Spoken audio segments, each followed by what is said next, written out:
Leo tuje tuzungumze uchanganyikaji mbovu wenye kufisidi na marafiki wabaya. Mtoto unaweza ukafanya kazi, wewe baba ukasema alhamdulillah, nimewalea watoto wangu katika maadili, watoto wangu ni wazuri, lakini wanaenda shule hawa watoto, kule shule wanapata classmate ambao wana tabia mbalimbali tofauti.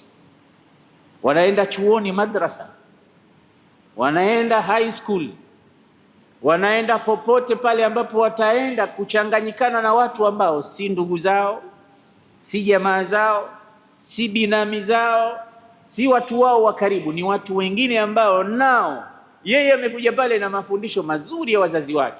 Ukimwona mtu mzima msalimie, usimtete, usimtukane mtu, usimseme mtu vibaya. Ukiwa na kitu changia kumgaia mwingine.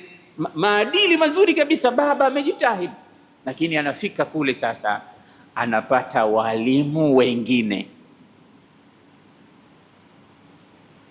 Hapo ikiwa wale anaofuatana nao sasa ni wazuri, itazidi yale maadili yako uliyomfundisha baba kuzidi kuwa mazuri. Sasa je, ni wabaya? Na ndio wengi. Utakuta mtoto anabadilika tabia, utakuta mtoto yule uliyemjua siye, mpaka unajiuliza wewe, nani aliyekufundisha hivi vitu?